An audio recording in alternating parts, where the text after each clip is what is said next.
Hello class, I welcome you all of you to the Shri Balaji nursing institute. तो आज हम medical surgical nursing को continue करते हैं और इसके अंदर हम सबसे पहले उठाते हैं रेस्पिरेटरी सिस्टम।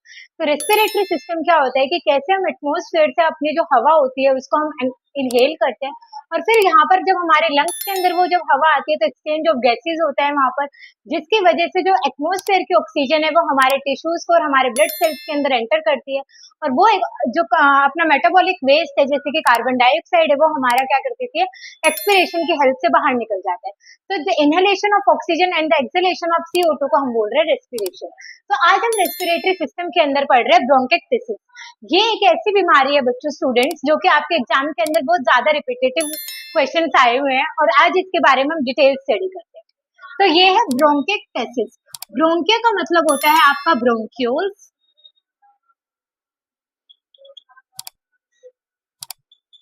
और एक्टेसिस का मतलब होता है एक्सटेंशन होना, किसी चीज का उभार आ जाना, उसकी जो साइज है वो इंक्रीज हो जाना।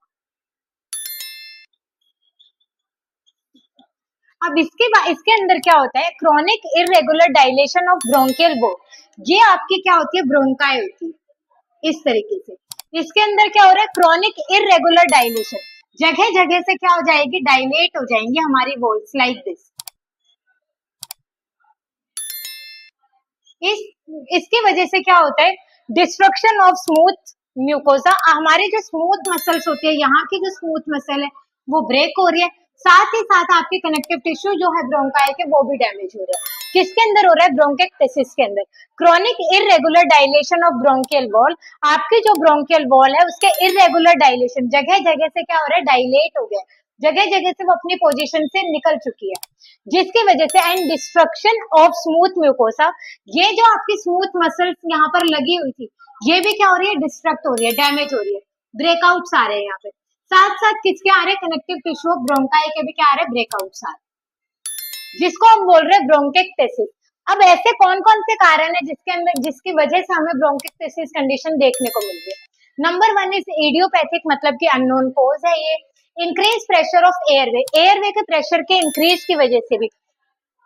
अभी क्या हुआ, हमारा रेस्पिरेटरी एटमॉस्फेयर की हेल्प से क्या हुआ, हमारे रेस्पिरेटरी ट्रैक्ट के अंदर एयर एंटर हुई है, तो यही एयर क्या करेगी, इस वॉल के ऊपर प्रेशर इंक्रीज करना शुरू कर देगी, जिसकी वजह से ये वॉल डैमेज हो जाएगी। स्मूथ मसल्स एंड जो हमारे कनेक्टिव टिश्यू हो जाते हैं वो डैमेज होकर एक पर्टिकुलर एरिया से हट जाएंगे, स्विच कर जाते हैं वो अपनी लोकेशन को। नेक्स्ट आता है एयरवे इंजरी। कोई भी एयरवे इंजरी की वजह से क्या होता है, यहाँ के टिश्यूज डैमेज हो जाते हैं। लॉन्ग पल्मोनरी डिजीज, लंबे समय तक कोई पल्मोनरी डिजीज अगर आपको हो रखी है, जैसे COPD है या फिर अस्थमा है, निमोनिया है, इन केसेस के अंदर भी क्या होता है, ब्रोंकेक्टेसिस हमें देखने को मिलता है।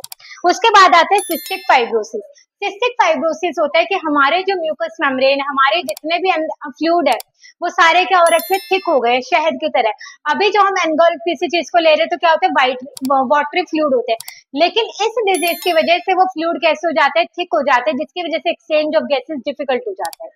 नेक्स्ट हमें क्या क्या साइन एंड सिम्टम्स देखने को मिलेंगे वो देखते हैं। साइन एंड सिम्टम्स क्या क्या है, फर्स्ट इज पुरुलेंट फोल स्मेलिंग स्पूटम, हमें पस लाइक एक सब्सटेंस देखने को मिलेंगे, साथ साथ फोल एक गंदी स्मेल भी देखने को मिलेगी। उसके बाद आता है क्रोनिक कफ। क्रोनिक कफ क्यों हो रहा है कि यहाँ पर अगर किसी वॉल्व के अंदर क्या हो रहा है, पस एक्यूमुलेट हो रखी है, जब जब हम एयर को लेंगे उसकी वजह से क्या होगा, वो हमारा जो डैमेज करेगा, हमारी जो एयर एंटर हुई है उस वॉल्व को इरिटेट करेगी और उसी इरिटेशन की वजह से हमें क्रोनिक कफ देखने को मिलेगा। नेक्स्ट आता है प्रोडक्टिव स्पूटम, मतलब कि वेट स्पूटम आपको देखने को मिलेंगे, जब जब हम कफ करेंगे हमें एक वेट सब्सटेंस बाहर देखने को भी मिलेगा। फिर आता है हिमोप्टाइसिस, हिमोप्टाइसिस मतलब ब्लड इन स्पूटम। नेक्स्ट आता है, अब ये हिमोप्टाइसिस क्यों हो रहा है, क्योंकि यहाँ की वॉल डैमेज हो रही है।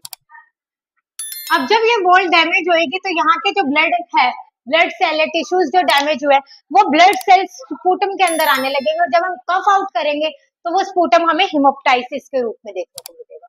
नेक्स्ट आता है रिपीटेड पल्मोनरी इन्फेक्शन।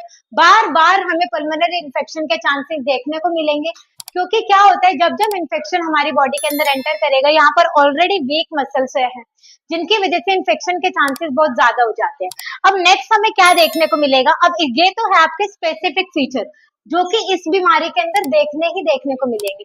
अब इतनी चीजें हमको देखने को मिली हैं तो हमारी सारी डैमेज हो रखी है लेयर, तो इसके साथ साथ हमें देखने को मिलेगा डिफिकल्टी इन ब्रीदिंग, जिसको हम बोलते हैं, और उसके बाद हम देखने को मिलता है एक तो डिफिकल्टी इन ब्रीदिंग। जब ब्रीदिंग के अंदर डिफिकल्टी आ रही है तो इसकी वजह से क्या हो रहा है, एक्सचेंज ऑफ गैसेस कम हो रहा है, जिसकी वजह से हमको क्या हो रहा है, हाइपोक्सिया देखने को मिल रहा है। जब हाइपोक्सिया सेल के अंदर देखने को मिलेगा तो इसकी वजह से क्या होगा, पॉलीसाइथीमिया, मतलब ज्यादा से ज्यादा आरबीसी के सेल्स क्या होंगे, ब्रेकडाउन होंगे। उसके बाद हमारा जो हार्ट है, हार्ट क्या करेगा, कंपनसेट करेगा उस चीज को, जिसकी वजह से आपको देखने को मिलेगा टेकिकार्डिया, टेकिपनिया, हाइपोटेंशन, ये सारी चीजें देखने को मिलेगी। Difficulty in breathing,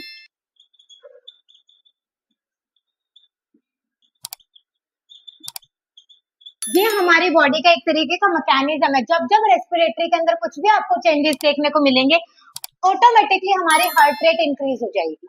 heart rate के साथ साथ क्या हो जाएगा, आपका ब्रेथ रेट भी इंक्रीज हो जाएगा, जिसको हम बोलते हैं टेकीपनी।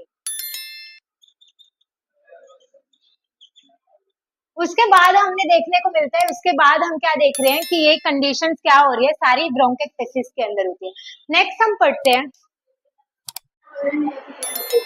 तो अब हम नेक्स्ट देखते हैं कि डायग्नोस्टिक टेस्ट हम ये जो डिजीज कंडीशनों में देखने को मिल रहे हैं, साइन एंड सिम्टम्स अपीयर हुए हैं, तो अब हम कैसे कौन सा टेस्ट कराएंगे जिसकी वजह से हमें जो ब्रोंकाइटिस जो हम पढ़ रहे हैं ये हम डायग्नोज कर सकते हैं। Number 1 is test x-ray. हम टेस्ट एक्सरे करवाएंगे कि कहाँ कौन से लोब इफेक्ट हुआ है। उसके बाद हमें ब्रोंकोग्राम करवाएंगे कि क्या क्या हमें साउंड देखने को मिल रही है, लंग साउंड देखने को मिल रही है, वो सारी चीज हम देखते हैं। जब ये डायग्नोज हो चुकी है कि ब्रोंकाइटिस पूरी कंडीशन है जो कि हमारे लंग्स को अफेक्ट की हुई है, तो हम कैसे उसको मैनेज करेंगे, पहले तो हम उस पेशेंट की पोजीशन को देंगे ताकि जो उसको डिफिकल्टी इन ब्रीदिंग हो रही है या फिर टेकिकार्डिया, टेकिपनिया देखने को मिल रहा है, उसकी पोजीशन को हम मेंटेन कराएंगे। सेमी फाउलर हम पोजीशन देंगे या फिर हम फाउलर या फिर सेमी फाउलर सिटिंग पोजीशन देंगे ताकि क्या हो, एक्सर्शन कम हो पेशेंट को। उसके बाद हम ऑक्सीजन थेरेपी दे रहे हैं क्योंकि ऑलरेडी सेल्स क्या हो रहे हैं, हाइपोक्सिया कंडीशन के अंदर जा रहे हैं, जिसकी वजह से पॉलीसाइथीमिया बॉडी ने क्रिएट करना शुरू कर दिया है। तो उसकी वजह से हम क्या कर रहे हैं, ऑक्सीजन थेरेपी दे रहे हैं, सारे सेल्स, सारी बॉडीज के टिश्यू जो कम से कम डैमेज हो सके। उसके बाद जो भी चीज है फॉरेन बॉडी जो हमारी एक्यूमुलेट हुई हुई है, स्पूटम है, उसको हम सक्शन करेंगे ताकि जो एयरवे है वो क्लीन हो सके। उसके बाद फ्लूइड इनटेक को इंक्रीज कर रहे हैं।